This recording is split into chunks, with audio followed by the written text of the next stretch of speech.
Dans cette vidéo, nous allons voir comment réaliser le tracé d'un des symboles les plus répandus de la culture celto-nordique, à savoir le Valknut.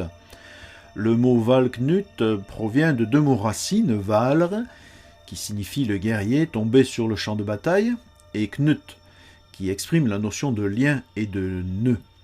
D'après cette tradition, Odin, dieu de la guerre et de la sagesse, a créé ce symbole pour guider l'âme des guerriers tués jusqu'à Valhalla, terre où Odin les attend pour la bataille finale de Ragnarok, qui est la fin du monde. Ce symbole reçu post-mortem serait alors une sorte de laissez-passer honorifique permettant ainsi aux Valkyries de reconnaître les braves guerriers reconnus pour leurs faits d'armes et leurs sacrifices pour le bien de leur clan, ce qui fait du Valknut un symbole de mort et de renaissance.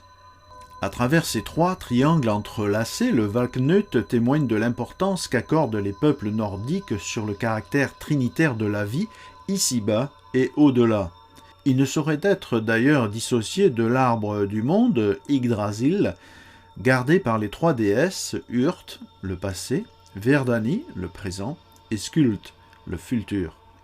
Ensemble, elles tissent les mailles du temps et la destinée des dieux, des géants et des nains. Chacun de ces triangles fait écho aux trois racines d'Yggdrasil qui mènent au monde des dieux, Asgard, où siège Odin, au monde des géants, Jotunheim, et au monde des morts et des ténèbres, Niflheim. Derrière la symbolique du 3 se cache aussi celle du 9, qui est très présente au sein de la mythologie nordique à travers les 9 royaumes originaux qui entourent l'arbre du monde. Il y a Asgard, royaume qui est au centre de tout, qui est celui des dieux d'Odin, de Thor, de Loki et de Baldr. Alfheim, siège du dieu Frey et royaume des elfes. Alheim, royaume sombre présidé par Eil, fille de Loki. Jotunheim, royaume des géants de Frost. Midgard, royaume des êtres humains. Muspelheim, royaume primordial du feu. Svartalfheim, demeure des nains qui travaillaient à leur forge. Niflheim, terre primordiale de glace, de brume et de neige, d'où toute vie a commencé. Et enfin Vanaheim, demeure des Vanir, l'autre famille des dieux scandinaves associés à la fertilité et à la magie. Sur le plan graphique, il existe deux modèles de Valknut, la version unicursale qui permet d'obtenir 3 triangles égaux qui s'entrelacent avec un même trait, et la version tricursale qui permet d'obtenir 3 triangles égaux, indépendants et entrelacés. C'est la version la plus répandue et c'est celle que nous allons voir maintenant. Donc, cela commence par le tracé des médianes, qui nous permettent de positionner le cercle que l'on va reporter 4 fois sur lui-même afin d'obtenir ses 4 pétales, ainsi que les diagonales. Puis ses rayons. Nous avons là un cercle partagé en 12 portions égales. Dans ce cercle, nous traçons ce triangle avec un sommet vers le haut. Nous rajoutons cet hexagone qui va nous permettre d'obtenir par tangence un second cercle.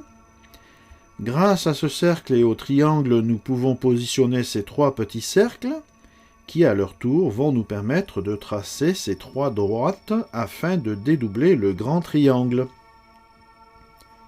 Toujours sur le second cercle, mais cette fois-ci avec l'hexagone, nous positionnons ces 3 cercles qui vont nous permettre d'obtenir par tangence ces 3 nouvelles droites, ainsi qu'un nouveau triangle. Ensuite, sur 3 des 6 sommets de l'hexagone, nous positionnons ces 3 cercles en tangence avec le second cercle, afin d'obtenir par tangence ce triangle orienté vers le bas. Grâce à ce nouveau triangle, nous pouvons tracer ce petit triangle central, en prolongeant le tracé de ces traits comme ceci. Pour finir, il nous reste à positionner ces mêmes petits cercles sur les côtés de l'hexagone afin d'obtenir ce dernier petit triangle grâce à ces droites en tangence à ces 6 petits cercles. Voilà, nous en avons terminé avec le tracé de la structure géométrique de ce Valknut. Il ne nous reste plus qu'à surligner ses contours définitifs en prenant en compte le dessus-dessous de l'entrelac. Quant à savoir si nous devons conserver les cercles qui entourent cet entrelac de triangles, libre à chacun de le faire. Personnellement, je préfère les garder, car je trouve que cela renforce le rayonnement de ce motif, comme on peut le voir avec cette image. Ensuite, sur le plan symbolique, ces cercles représentent la totalité de la création dans laquelle s'inscrit la cosmologie celto-nordique, ainsi que d'ailleurs toutes les autres traditions. C'est pour cela que les conserver est une façon d'honorer et de reconnaître cette unité primordiale. Ce sujet rejoint aussi celui des croix à branches égales comme celle des Templiers, par exemple. Là aussi, le cercle dans lequel ces croix s'inscrivent a disparu. Mon avis, c'est que c'était une façon de protéger la forme finale, en empêchant l'accès à sa géométrie, car dès lors que le cercle est présent, il devient alors beaucoup plus facile d'accéder à la connaissance qui est contenue dans ces croix. Ce qui est aussi le cas avec ce Valknut. À noter également que ce motif est fondamentalement de nature masculine, car constitué exclusivement de droite, mais qui ne peuvent exister sans la présence de ces petits cercles situés en périphérie qui sont l'expression du principe féminin. Nous avons donc là un bel exemple d'harmonie entre ces deux principes avec cette fois-ci le féminin qui demeure dans la dimension non manifestée et qui est en soutien au principe masculin qui lui est dans la dimension du manifesté. Voyons maintenant si les proportions de ce motif sont en accord avec le nombre d'or. Si on considère que ce segment fait une unité de longueur, nous avons alors celui-ci qui fait 1/618, soit le nombre d'or.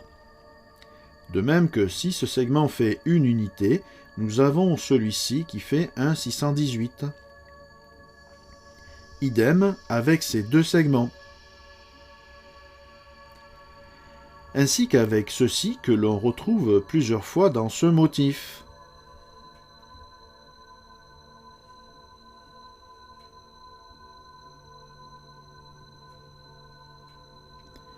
Nous retrouvons également la présence d'un triangle d'or au niveau de ces 3 points, ainsi qu'une pyramide dans chacun de ces 3 triangles entrelacés.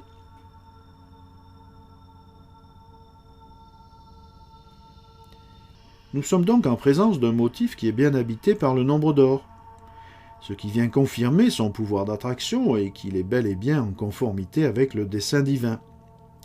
Il est aussi l'une des rares formes à exprimer le principe universel de la Trinité via 3 triangles entrelacés. Triangle qui est la représentation graphique du monde spirituel, comme le carré est celui du monde matériel, et le cercle celui du monde divin. Le triangle faisant le lien entre le monde matériel et le monde divin.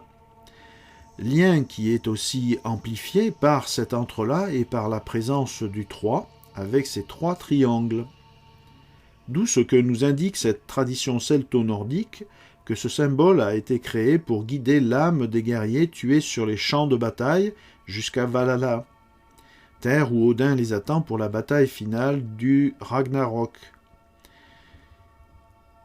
Voilà, nous arrivons au terme de cette vidéo. Je vous invite à faire l'expérience de cette forme géométrique de nature trinitaire, très unifiante et qui possède en elle un fort potentiel de connexion intérieure. Je vous remercie pour votre attention et je vous donne rendez-vous pour une prochaine vidéo, toujours dédiée à la géométrie sacrée, ainsi qu'à l'éveil de notre conscience à l'être universel et divin qui est en chacun de nous. À très bientôt.